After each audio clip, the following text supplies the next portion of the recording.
Bonjour, j'espère que vous allez bien. Aujourd'hui, nous allons parler de levain, non pas de l'œuf de... Voilà, j'ai fait ma blague, on est content.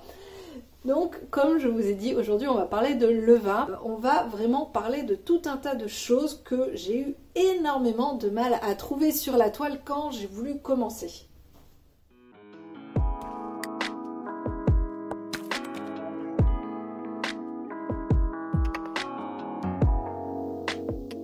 Pour moi, le levain, ce qui est important, c'est de savoir ce que c'est avant de se lancer.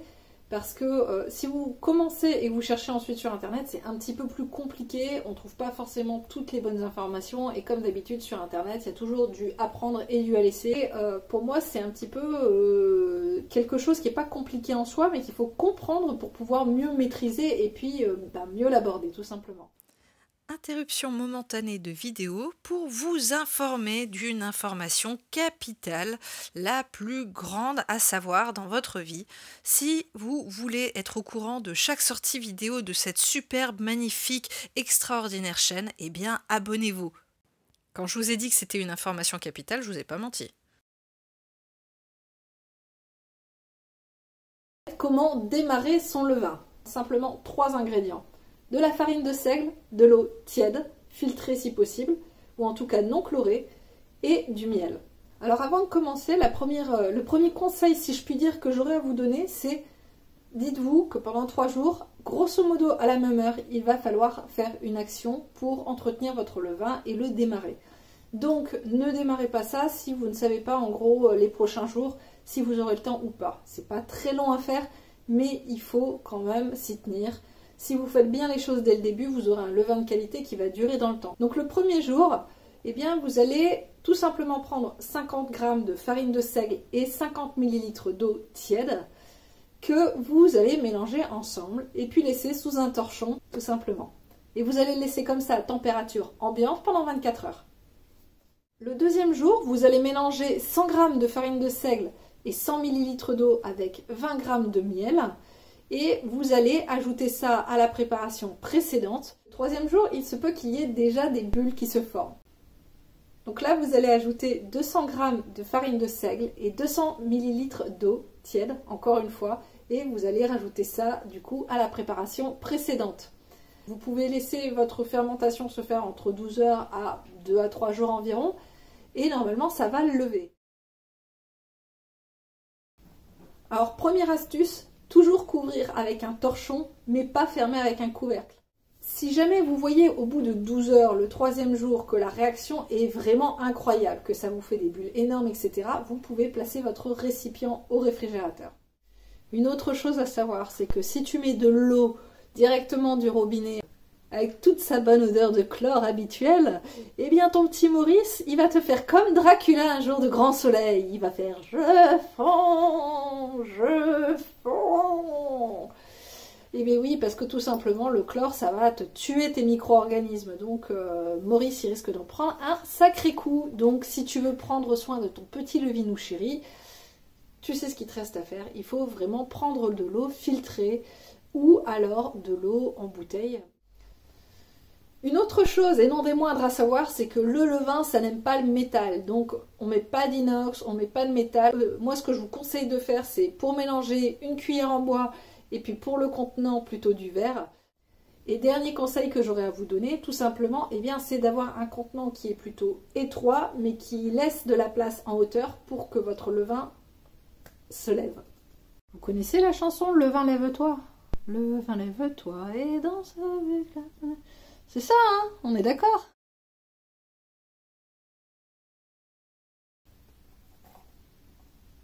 Carmélite va nous expliquer qu'est-ce que c'est un levain.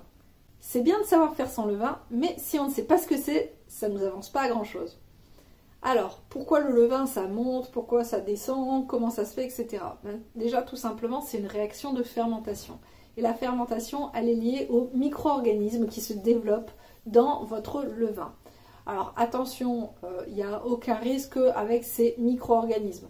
Je vous avais déjà fait une vidéo vis-à-vis des yaourts où je vous expliquais qu'à l'intérieur des yaourts, ce sont de gentils micro-organismes qui permettent le fait de cailler le lait et donc de le transformer en yaourt.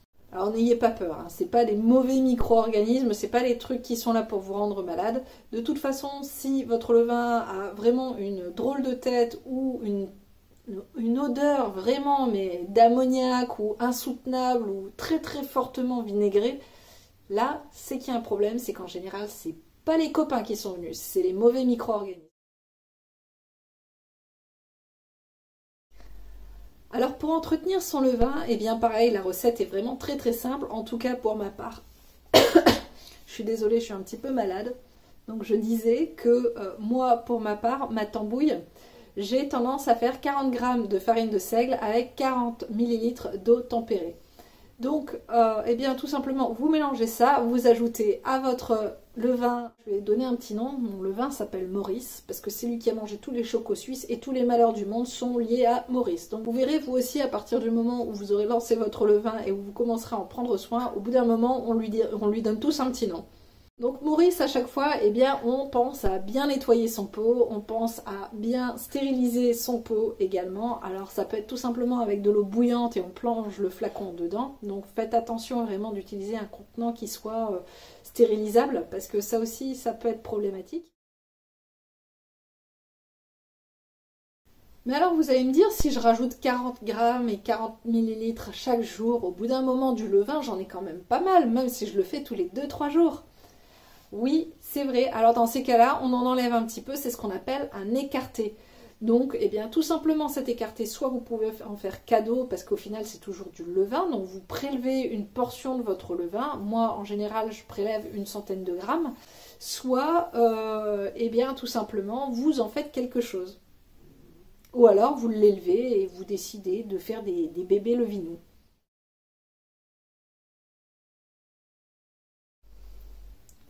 Alors pour le stockage, vous avez deux options. Soit vous vous en servez tous les jours, et donc dans ces cas-là, vous pouvez le laisser à température ambiante et l'entretenir tous les jours. Il n'y a aucun souci. La deuxième option, eh bien, ça va être tout simplement de le mettre au réfrigérateur et de lui donner à manger tous les 2-3 jours. Donc bien sûr, vous allez quand même devoir faire des écartés si vous ne faites pas de pain tous les 2-3 jours, mais ça vous demandera quand même nettement moins d'investissement en temps, en personnes, en farine de seigle, etc., que si vous devez l'entretenir tous les jours. Par contre, forcément, la réaction sera beaucoup moins importante puisqu'il sera au frigo. Alors, qu'est-ce que je peux faire avec mon levain? Eh bien, déjà, toutes sortes de pains, j'ai envie de dire, pain aux céréales, pain de seigle, pain, etc., etc., etc. Je ne vais pas vous faire tous les types de pains. Vous pouvez également faire des gaufres, des crêpes, des blinis, des pancakes, des crumpets. Alors, je ne sais pas si je le prononce bien, des crumpets, je sais plus, je sais plus comment on dit.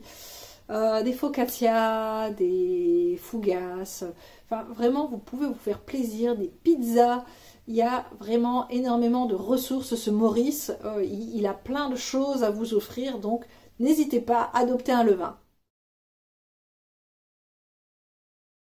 Alors, si votre levain a une odeur un peu aigrelette, un peu vinaigrée, qui a un petit peu d'eau au-dessus, que voilà, en gros il a rendu un peu son eau, ou alors qu'il y a une sorte de croûte qui s'est fait par le dessus, non, il n'est pas mort. Ça peut s'expliquer par tout un tas de raisons, mais enfin bref, on ne va pas rentrer dans les détails. Mais non, ce n'est pas l'heure du glas pour Maurice, il est encore en vie et il a encore peut-être de belles années devant lui. Donc il suffit juste de retirer la croûte si c'est de la croûte, de nettoyer un peu tout ça, de le transvaser dans un nouveau bocal tout beau tout propre et de lui donner à manger. Parce que oui, s'il a une petite odeur ou qu'il rend de l'eau, c'est tout simplement qu'il a faim. Et s'il a cette croûte qui s'est formée, c'est qu'il a été trop en contact de l'air. Donc c'est peut-être que le torchon n'a pas été assez efficace. Par contre, s'il a vraiment une odeur âcre, désagréable, qui prend au nez, qui est agressive, etc., qui commence à avoir une couleur très très bizarre, ou alors des petits points, enfin des trucs où clairement ça ne vous fait pas penser à du levain, là j'ai envie de dire, oui, là on peut sonner la fin de votre levain, ça y est, c'est fini. Il faudra en refaire un autre, malheureusement. Je vous rappelle quand même que ce type de préparation peut également être dangereuse. Vous pouvez développer des micro-organismes qui sont néfastes pour votre santé. Donc ne prenez pas à la légère. Si ça ne vous donne pas envie, si vous trouvez que vraiment l'odeur est désagréable ou que sais-je, et qu'il n'y a personne dans votre entourage qui s'y connaisse assez pour vous donner un avis constructif et réaliste, eh bien ne prenez pas de risques. Ce serait vraiment dommage. Et alors, du coup, les avantages du levain. Est-ce que c'est économique? Honnêtement, je ne sais pas. Après, derrière, ce qui est bien avec le levain, c'est qu'on revient à l'essentiel. On comprend les mécanismes pour faire un bon pain. Vous allez avoir un pain également qui va durer plus longtemps. Je parle du pain, mais ça peut être le cas pour la focaccia, la pâte à pizza, etc. Pour l'avoir essayé sur plusieurs recettes, je peux vous dire que oui, ça garde son moelleux beaucoup plus longtemps. Au niveau du goût aussi, on n'est pas du tout pareil. Alors ça, c'est pareil. Si vous n'aimez pas le goût du levain, il n'y a pas vraiment d'intérêt à se lancer dans le levain. Au niveau de la démarche frugaliste, au niveau de la démarche de retour aux sources, de faire soi-même, etc., ça rentre tout à fait dans ce type de démarche. Donc si votre volonté, c'est de mieux manger, d'être sûr de A jusqu'à Z de ce que vous avez dans votre assiette, eh bien là j'ai envie de dire vraiment, à part moudre le grain de blé, vous ne pouvez pas faire plus finalement. Donc oui, ça rentre complètement dans ces modes de vie là, et dans ces cas là je vous dis un grand oui, faites-vous plaisir. Si vous aimez faire la cuisine, oui, faites-vous plaisir. Mais si c'est dans une démarche à but juste économique, je ne sais pas. Voilà, je ne vais pas vous mentir, je vous avoue que j'ai fait mes calculs, ça m'a laissé dubitative au niveau autant du temps passé que du temps de cuisson, que de tout un tas de choses.